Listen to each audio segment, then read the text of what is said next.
목사의 최고의 기쁨은 사랑하는 성도들이 예수님을 잘 믿고 주님을 닮아가는 것이며 여러분들이 승리하는 것입니다.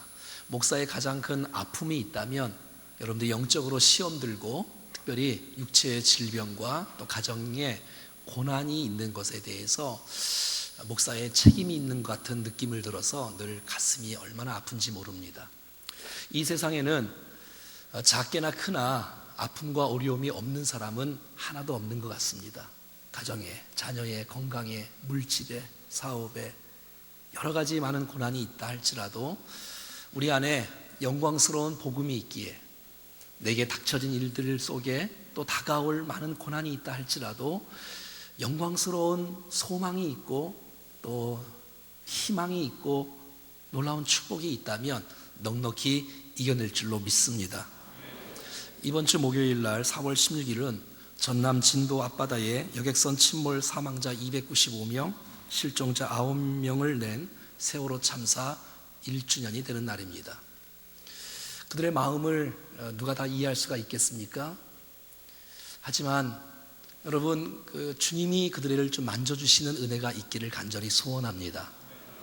제가 다 이해할 수 없지만 아는 거 하나 있는데 1주년 때 제일 마음이 아파요. 1주년 때 여러분, 우리 주위에 사랑하는 부모님들이나 자녀들을 먼저 보내신 분들이 있지 않습니까? 1주년 될 때 큰 아픔이 있습니다. 하나님의 위로가 모든 상한 마음에 있는 분들을 또 정말 위로해 주시고 모든 공동체도 마찬가지고 믿음으로 회복되어지고 그래도 소망 가운데 거하고 전진하는 역사가 있었으면 참 좋겠습니다. 저는 오늘부터 베드로 전후서를 강의하려고 섰습니다. 베드로 전후서는 고난이란 단어가 많이 나옵니다. 그래서 무려 15번이 나오네요. 고난이란 단어가 15번 나오는 성경. 베드로전서 5장, 베드로후서 3장, 총 8장에 고난이란 단어가 많이 나옵니다. 근데 여러분 이거 아세요? 희망, 소망, 즐거움, 영광이라는 단어가 30번이 나옵니다. 그래서 이 베드로 전후서를 고난의 복음이라고 말하지 않고 영광의 복음이라고 말을 합니다. 왜 베드로가 베드로 전후서를 쓰면서 영광의 서신을 썼을까요? 그는 변화산에서 주님의 영광을 체험했던 사람입니다. 그의 엘리야와 모세와 함께 변화산에서 영광스러운 모습을 보았기 때문에 그의 인생 속에 이 영광스러운 복음에 대한 뜨거운 마음이 있었던 것을 우리가 베드로 전후서 함께 강의하면서 느낄 수가 있을 것입니다. 예수 믿는다는 것 단 한 가지 이유만으로 핍박받았던 초대교회 성도들을 향해서 이 편지를 쓰면서 그들을 위로하고 격려하는 이런 메시지가 바로 베드로 전후서인 것을 보게 됩니다. 여러분, 고난 다음에 다가올 영광의 기쁨, 하나님 입장에서 관점에서 본다면 고난은 짧지만 하나님의 그 영광은 크다는 사실들을 고린도후서 4장 17절에서 말씀해 주고 있습니다. 우리가 잠시 받는 환난을 경한 것이 지극히 크고 영원한 영광에 중한 것을 우리에게 이루게 함이니라고 성경은 말해주고 있지 않습니까? 그럼 베드로 전후서는 누가 썼을까요? 우리가 잘 아는 대로 베드로가 썼지요. 그래서 베드로 전서 1장 1절에 이렇게 말하고 있지 않습니까? 나는 예수 그리스도의 사도 베드로다 말이지요. 원래 이 베드로는 원래 본명이 아니지 않습니까? 원래 시몬이 본명이었고 주님께서 저를 향해서 베드로라고 이름을 바꿔주셨어요. 개바라고요. 흔들리는 갈대가 아니라 너는 반석이라고 베드로라고 이름을 제2의 별명으로 바꿔주셨던 것을 보게 됩니다. 이 베드로의 신앙 고백, 주는 그리스도시요 살아계신 하나님의 아들이시니이다, 이 고백을 주님이 너무너무 기뻐하셨어요. 그래서 베드로 위에 교회를 세운 것이 아니고 베드로의 신앙 고백 위에 세워진 것이 여러분 교회인 줄로 믿습니다. 충정교회는 사람이 세운 교회가 아니라 주는 그리스도시요 살아계신 하나님의 아들이시니이다, 이 신앙 고백 위에 세워진 교회인 줄로 믿습니다. 그래서 여러분, 이 베드로는 초대교회에 정말 엄청난 지도자로서 큰 일을 감당했던 것을 보게 되어져요. 베드로는 아내가 있었어요. 장모님도 있었어요. 예수님이 베드로의 장모의 열병을 고쳐주는 사건이 성경에 나오지 않습니까? 이 베드로는 원래 어부였지만 주님을 만나서 주님이 부르신 가운데 순종하고 나갔을 때에 사람 낚는 어부의 아름다운 모습으로 인생을 쓰임받았던 것을 보게 되어집니다. 이 베드로는 많이 못 배웠습니다. 하지만 성령의 불을 받아 주님 앞에 한 세대 크게 쓰임받았던 지도자였던 것을 보게 되어져요.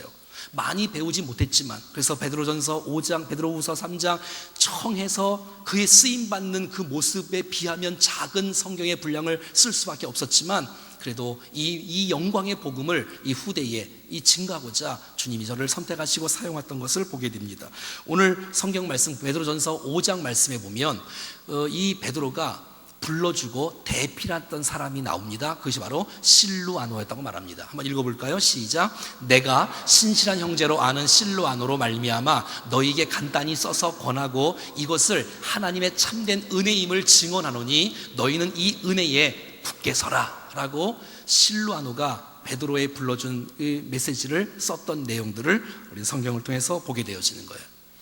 이 베드로는 12 제자 중에 한 사람입니다. 특별히 제자 중에서도 수제자였어요. 머리 되는 제자, 반장, 으뜸되는 제자였습니다. 그래서 오늘 본문은 1장 1절에 나는 예수 그리스도의 사도 베드로라고 말합니다. 제자 베드로, 물론 제자가 사도인데도 불구하고 이 사도성의 권위 때문에 사도에 대한 이 메시지를 굉장히 강조하는 것을 보는 것이지요. 이것은 개인적인 서신이 아니라 공적인 임무를 위해 보냄을 받은 자라는 뜻입니다. 사도, 공적인 임무를 위해 보냄을 받은 자. 그래서 이 초대교회 성도들은 이 사도를 통해서 주는 이 베드로 전후서의 편지가 개인적인 메시지가 아니라 하나님께서 그 백성들을 격려해 주시고 축복하시고 위로하시는 메시지로 받게 되어진다는 것입니다.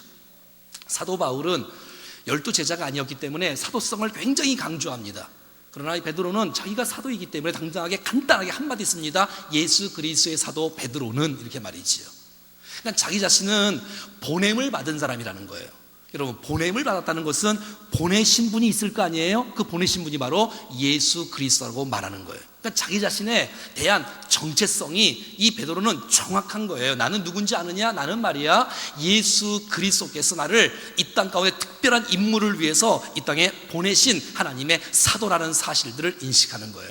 여러분, 이 땅에 사는 동안에 우리가 절망하지 않을 수 있는 이유, 우리가 실망하지 않을 수 있는 이유는 하나님께서 나를 부르셨다는 이런 그 소명의식이 확실한 사람, 이곳에 나를 파송하셨다는 사명의식이 투철한 사람은 흔들리지 않습니다. 왜? 나를 부르신 분이 바로 주님이기 때문에 그렇습니다. 여러분, 우리가 내 실력과 사람이 나를 부른 것이 아니라 누가 누구를 통해서 전도하지만 하나님께서 새 가족들을 불러주신 줄로 믿습니다. 여러분을 부르신 분이 주님이신 줄로 믿습니까?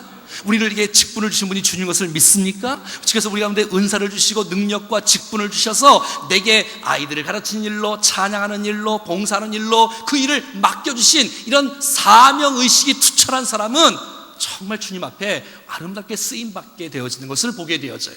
사람이 나를 세웠다고 생각하거나 목사가 나를 세웠다고 생각하거나 이것이 그냥 우연하게 된 일이라고 생각하면 자기 마음대로 그만둡니다. 그리고 왔다 그냥 갈 거예요. 하지만 하나님의 뜻 가운데 나를 부르신 분이 주님이시요, 이곳에 나를 보내신 분이 주님이란 사실들을 믿고 나갈 때에 당당하게 믿음으로 살아갈 줄로 믿습니다. 여러분, 이런 정체성이 분명해야 돼요. 우리의 다음 세대 영혼들, 젊은이들과 우리의 또 청소년들과 어린이들과 미취학부 아이들이 내가 누군가가 중요한 거예요. 내가 누군가, 나를 부르신 분이 누군가, 내가 이 땅에 왜 태어났는가, 내가 무슨 일을 위해서 내가 살 것인가, 내가 어디로 갈 것인가에 대한 자기 자신에 대한 정체성을 분명히 베드로는 안 것처럼 난 여러분들도 하나님의 부르신 가운데 자녀의 이 권세를 갖고 마음껏 당당하게 살아갈 수 있기를 간절히 축복합니다. 그렇다는 것이요. 이것이 바로 베드로의 신앙 고백인 것을 보게 됩니다. 자, 그러면 1장 1절에 베드로는 누구에게 이 편지를 썼습니까? 한번 읽어봐요. 시작. 본도, 갈라디아, 갑바도기아, 아시아와 비두냐에 흩어진 나그네들에게 썼다는 거예요. 로마의 지배 가운데 있었던 그 유대 민족이 정말 그 핍박의 그 고난 때문에 흩어져서 이 소아시아로 가는 거예요. 지금의 터키 지역으로 다 가는 거예요. 그 터키 지역에 있는 지명들이 바로 몽땅 다 본도, 갈라디아, 갑바도기아, 아시아와 비누야에 있는 흩어진 백성들인 것을 보게 되었죠. 유대교에서 그리스도교로, 기독교로 개종해서 흩어진 디아스포라들 뿐만 아니라 이방인이었던 백성들이 예수님을 믿어서 소아시아 전역에 흩어진 자들에게 이 편지를 쓰고 있다는 것입니다. 근데 이들에게 이렇게 말합니다. 한번 따라해 볼까요? 흩어진 나그네. 여러분 이거 아세요? 우리가 흩어진 나그네라는 사실을? 사실 이 나그네의 원조는 주님이십니다. 주님은 하늘 영광을 버리시고 이 땅에 나그네로 오셨다가 다시 가셨어요.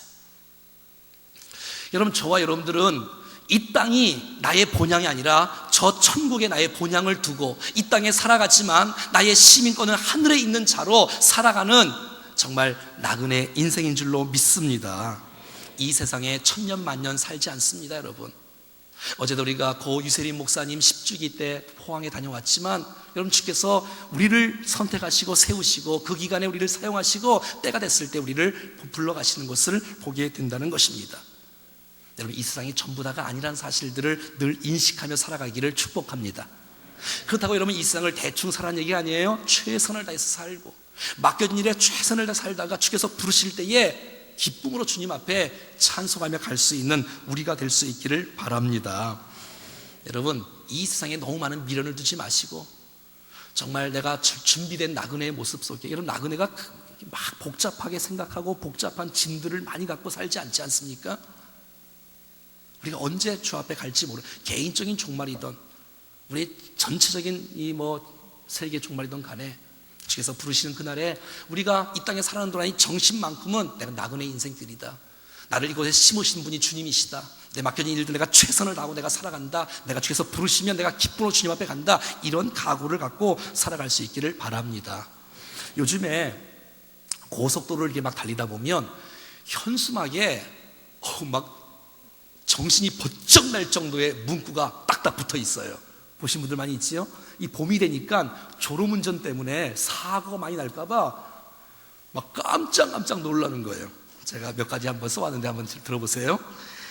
겨우 졸음에 목숨을 거시겠습니까? 이런 문구가 막 써 있는 거예요. 프랜카드에, 고속도로에.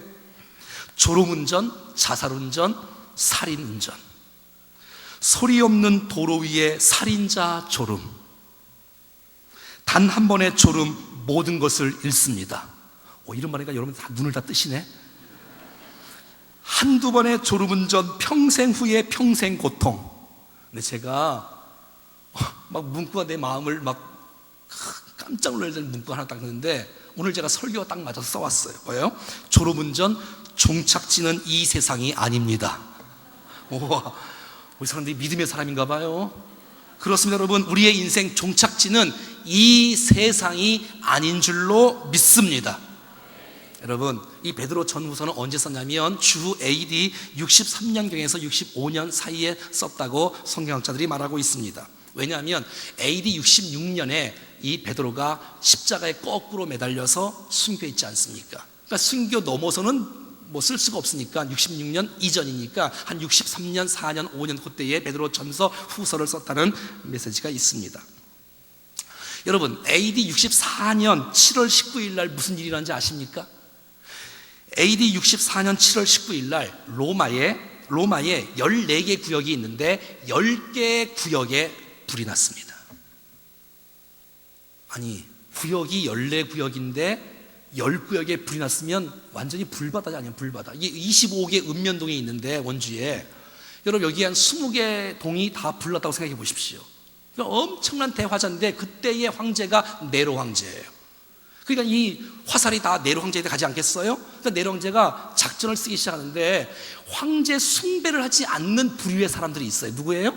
그리스도인들. 그래서 여기에 이 모든 이 원인을 그리스도인들에게 다 돌려버리는 거예요. 그리스도인들이 불을 질렀다. 그리스도인들 나쁜 사람이다. 몽땅 다 죽여버린다. 그러니까 안 그래도 핍박이 심했는데 그때부터 강력한 대환란과 핍박이 일어나는 거예요. 원형 경기장에 이 그리스도인들을 사자 밥이 되게 하고요. 이 사람 살아있는 몸에다가 송진을 붙이고 또 이 석청을 불러서 횃불로 쓰고 가로등으로 쓰고 엄청난 핍박이. 그러니까 그들이 이 로마의 지배하에 핍박했던 이 방을 너무너무 힘드니까 그들이 흩어지게 되어지는 거예요. 이렇게 그러니까 다 지금 나왔던 이런 이 본도, 갈라디아, 갑바도기아, 아시아, 비두니아로 흩어지는 거예요. 소아시아로 말이죠. 여러분, 우리의 인생 가운데 이런 아픔이 있지 않습니까? 예수 믿는 것 때문에 핍박을 당하고 어려움을 당하는 것, 정신적인 갈등, 또 육신적인 고통 가운데 정말 어떤 분들은 막 몸이 아파서 견딜 수가 없고, 특별히 여러분 가족 가운데 사랑하는 한 사람이 아픔만 봐요. 그러면 전체가 다 얼마나 고통을 당하고 있습니까? 현재의 고통 속에 괴로워하는 수많은 백성들에게 격려하고자, 위로하고자 베드로 전서 후서를 이 베드로가 썼던 것을 보게 됩니다. 카타콤 기억하시죠? 이 지하에 30m, 50m 밑에 거기서 그냥 동굴을 파서 거기서 함께 이 믿음을 지키려고 찬송하고 예배드리고, 이 갑바도기아 가보시면 알겠지만 거기는 그 동굴 안에 구멍이 펑펑펑 뚫려 있는 것이 막 1000개 교회, 지하교회가 있답니다. 거기에 옛날에는 200만 명이 살았답니다. 그 숨어서 피난 가면서 동굴에서, 지하에서 예수 믿는 것 때문에, 그 핍박 때문에 말이지요, 흩어진 백성들. 근데 여러분, 그들은 실망하지 않고 흩어졌는데도 불구하고 주님을 붙잡고 주님의 복음을 증거하고, 여러분, 예수 믿는 사람들은 핍박이 오면 없어지는 것이 아니라 더 주님을 의지하고 믿음으로 살아가는 모습을 보게 되어집니다. 잘 나가는 사람 치고 주님 앞에 간절하게 믿음 생활하는 사람이 별로 없어요. 난 여러분이 이 나그네 인생 꼭 기억하고 믿음으로 살아갈 수 있기를 축복합니다. 이 땅에 심으신 분이 주님이시구나, 나를 이 땅 가운데, 이 시대에, 이 원주 땅에 보내신 이유와 목적을 알고 이 땅 가운데서 최선을 다하다가 주께서 부르시는 날 기쁨으로 우리 갈 수 있는 우리가 될 수 있기를 간절히 원하는 것입니다. 여러분, 우리가 비행기 티켓을 끊으면 왕복 티켓을 보통 끊잖아요. 싸니까. 하지만 우리의 인생은 편도 인생인 거 아시지요? 여러분, 과거 다시 돌아갈 수 없고 지나가면 없고 언제 갈지 모르는데 후회 없는 인생이 되기 위해서 정말 이 땅 가운데 믿음을 지키며 주님 바라보며 살아갈 수 있기를 간절히 바랍니다. 베드로전서 2장 11절에 이렇게 말합니다. 사랑하는 자들아, 거류민과 나그네 같은 너희를 권하노니 영혼을 거슬려 싸우는 육체의 정욕을 좀 제어하라. 이 땅 가운데 쾌락을 위해서 살지 말고 영혼의 유익을 위해서 인생을 살라라고 주님이 촉구하고 있다는 것입니다. 근데 여러분, 우리의 이 나그네 인생길은 불쌍한 나그네 길이 아니라 종착역이 있는, 본향이 있는 영광스러운 나그네 인생인 줄로 믿습니다. 그래서 여러분, 순례자라고 하는 거예요. 목적지가 분명한 나그네, 찬란한 미래가 보장된 나그네, 행복한 나그네인 것입니다. 옆에 한번 인사하겠습니다. 당신은 행복한 나그네입니다. 여러분, 이 나그네라는 이 원래 원어의 이름은 파레피데모스라는 이 단어인데, 이건 나그네지만 여러분, 놀라운 뜻이 하나 있는데, 그것이 바로 낯선 사람의 이름의 뜻이 있습니다. 그러니까 나그네가 어떤 사람이냐? 낯선 사람이라는 거예요. 무엇에 낯선 사람이냐? 하나님 없는 이 세상 방식에 대해서, 하나님 없는 이 세상 풍조에 대해서 나는 익숙하지 않고 낯선 사람으로 살아가는 것, 이것이 바로 나그네란 원래 뜻의 내용인 것을 알 수가 있다는 것입니다. 사랑하는 여러분, 난 여러분들이 세상 방식에 익숙하지 않기를 바랍니다. 세상 죄악 가운데 낯선 사람이 되기를 바랍니다. 싫으세요? 쾌락을 계속 즐기고 싶고 또 천국도 가고 싶고?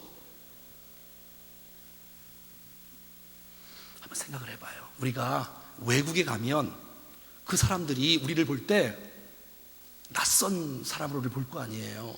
우리가 그 문화에 적응한다는 것이 시간이 좀 걸려야 될 거 아니겠습니까? 언어, 음식, 문화 등등 여러 가지. 생각해봐요. 제가 예를 들어서 저는 카베르가 어떤 곳인지를 한 번도 안 가봤습니다. 카지노도 가본 일이 없고 술집도 20살 때 한 번 가봤습니다. 하여튼 가면 이게 낯설잖아요. 그 사람들 알 거예요. 아이고, 저것도 처음 온 사람이 왔나 보다 알 거 아니에요. 그렇게 낯선 사람으로 살아가라는 거예요. 세상의 죄악 가운데 여러분, 사기치고 거짓말하는 이런 그 부류에 익숙하지 않기를 축복합니다. 죄악 짓는 곳에 익숙하지 말라는 거예요. 나그네는 낯선 사람으로 살라는 거예요. 자기 맡긴 일에 최선을 다하지만 죄악 가운데 쓸려 있는, 남들 한다고 다 하는 그런 익숙한 모습이 아니라 하나님 앞에서 죄악에 휩쓸리지 않는 그러한 익숙하지 않는 낯선 사람으로 살아가기를 주님이 원하시고 있다는 것입니다. 세상의 풍조와 이 세상의 생활 삶의 방식에서 낯선 사람, 여러분, 이 세상에 너무 정들면 주님이 부르실 때 어떻게 가겠습니까?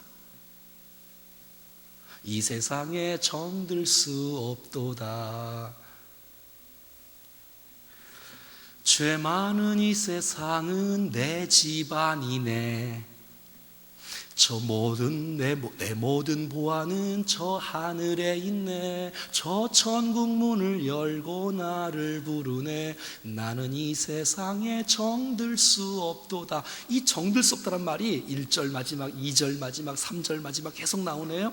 한번 우리 2절 불러봐요. 시작. 저 천국에서 모두 날 기다리네. 내 주 예수 피로 죄 씻음 받았네. 나 비록 약하나 주님 날 지키리. 나는 이 세상에 정들 수 없도. 3절. 저 영광의 땅에 나 길이 살겠네. 손잡고 승리를 외치는 성도들, 그 기쁜 찬송 하늘 울려 퍼지네. 나는 이 세상에 우리 손뼉 치면서 오 주님 같은 친구 없도다. 저 천국 없으면 난 어떻게 하나. 저 천국 문을 열고 나를 부르네. 나는 이 세상에 정들 수 없도다. 나는 이 세상에 정들 수 없도다. 나는 이 세상에 뭐라고요? 그게 나그네의 인생길이에요.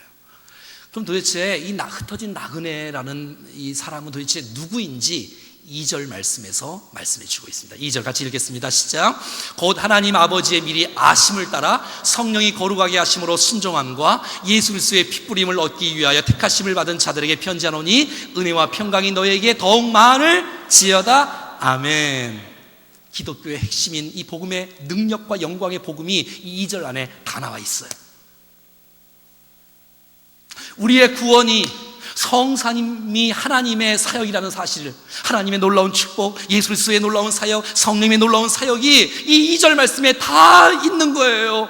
너희들 지금 힘들고 어렵지만 너희들 기억하라. 너희들의 구원은 우리의 노력이나 어떻게 우연하게 생긴 것이 아니라 하나님께서 택하신 하나님의 사람들이다.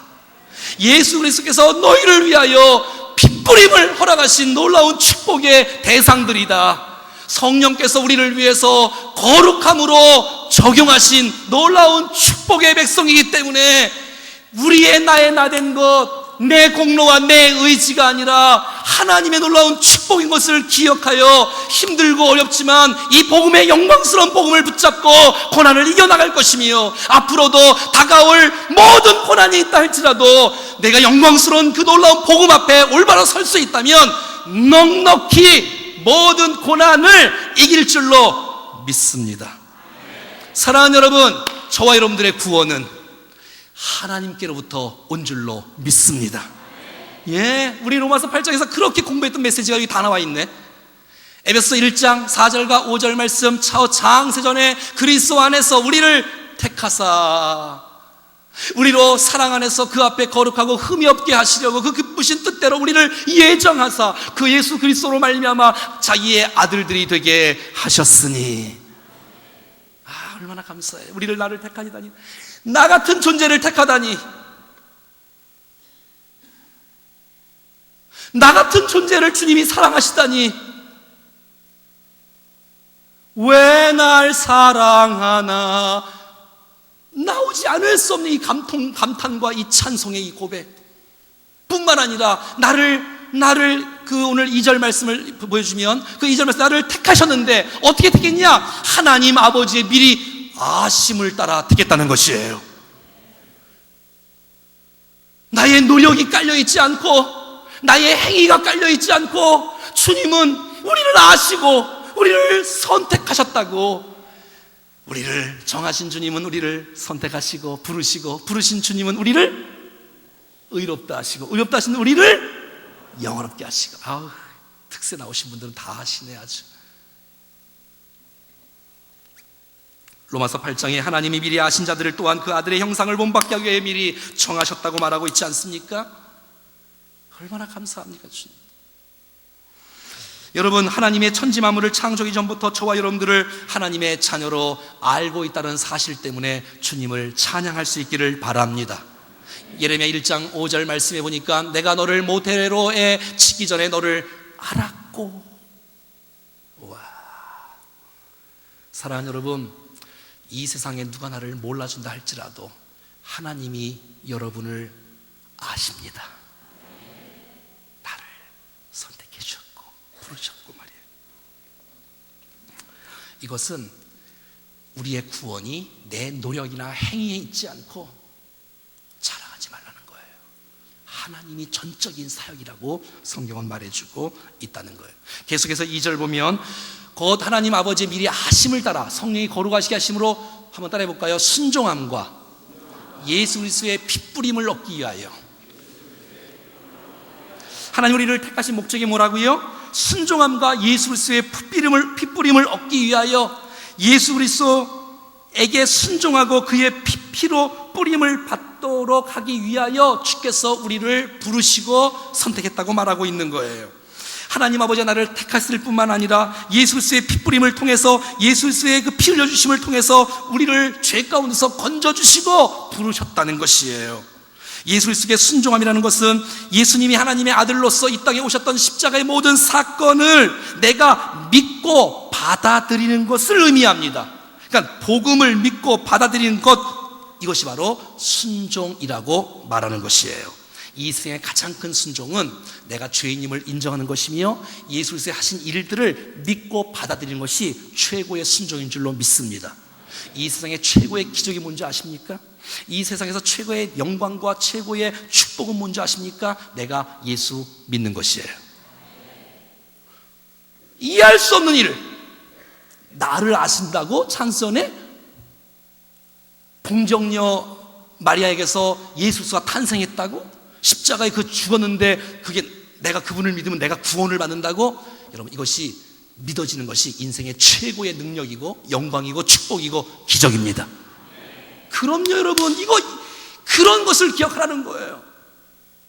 주님이 너를 버리신 것이 아니라는 거예요. 네가 지금 고난당하는 거 너를 멸시하는 것이 아니고 너를 버린 것이 아니라 내가 너를 위하여 성부 하나님, 성자 예수님, 성령 하나님이, 내가 예수 믿는 건 간단한 일이지만 성부 하나님의 놀라운 나 한 사람 구원하기 위해서 얼마나 큰 은혜를 베푸시고 있으며, 나 한 사람을 구원하기 위하여 예수께서 얼마나 크신 사랑을 베푸시고 있으며, 나 한 사람 구원하기 위하여 성령님의 사역이 얼마나 큰지를 알고 이 세상에 나그네 인생길 전부가 아니라는 사실을 기억하고 영광의 복음으로 고난을 이기라고 주님이 오늘 우리 가운데 말씀해 주고 있다는 것입니다.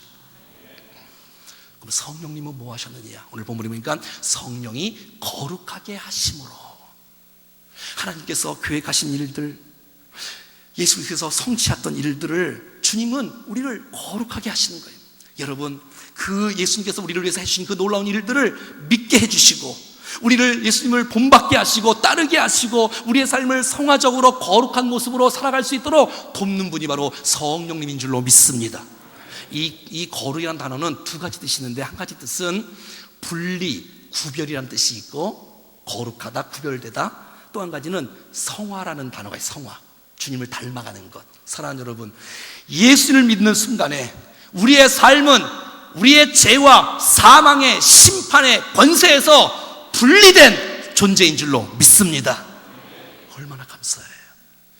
구원받은 이후에도 그 성령께서 우리를 도우시고 지금도 말씀하시고, 예수 똑바로 좀 믿자, 예수님 잘 닮아가야지, 아니 건성으로 예수 믿는 거 말고 거치로 예수 믿는 거 말고 똑바로 믿자라고 성령께서 계속 말씀하시는 그 하나님의 후원과 하나님의 그 동역과 하나님의 그 이렇게 아름다운 배려를 통해서 주님을 닮아가는 아름다운 모습이 저와 여러분의 삶 가운데 있기를 간절히 축복합니다.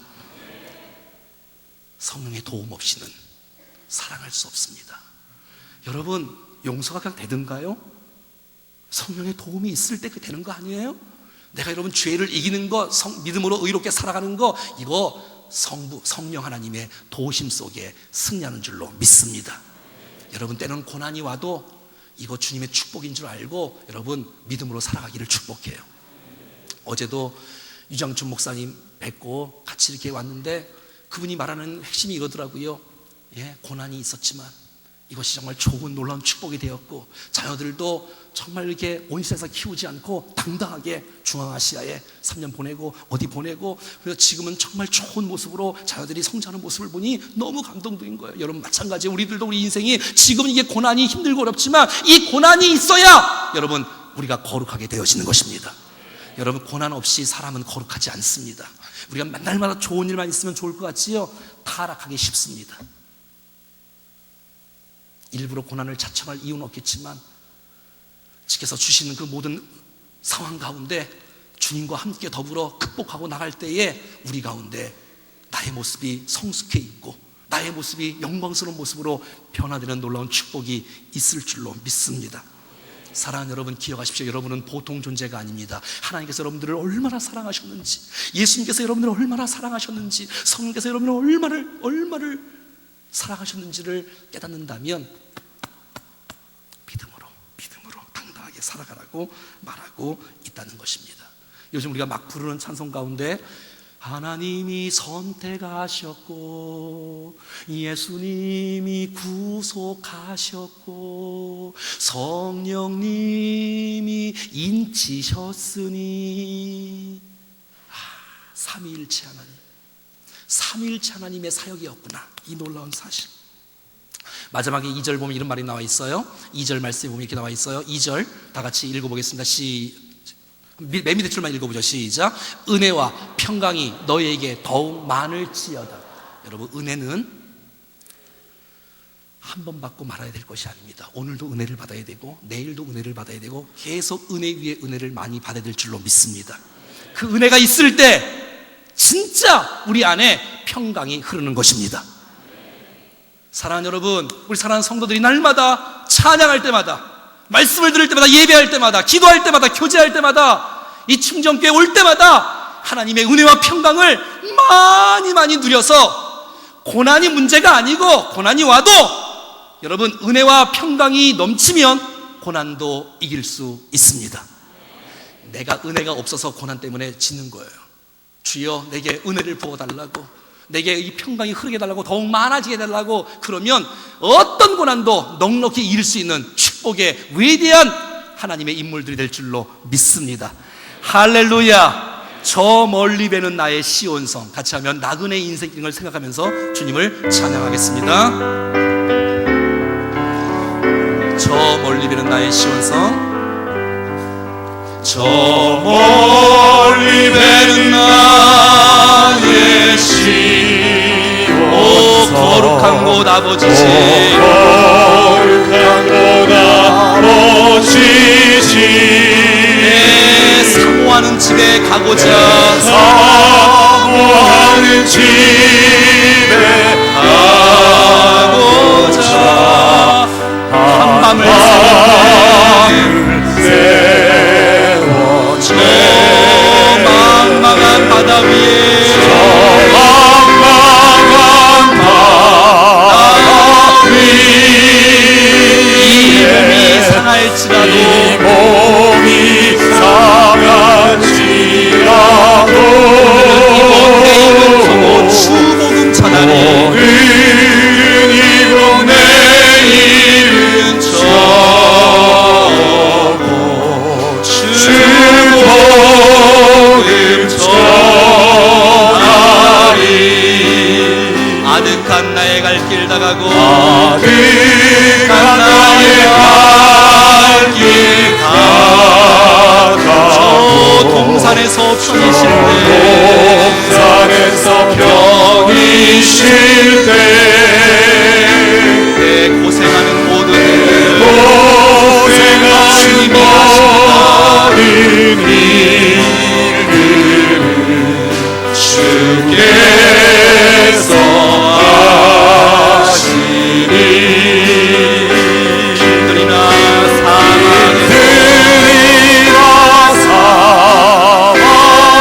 이 몸이 고날지라도, 이 몸이 고날지라도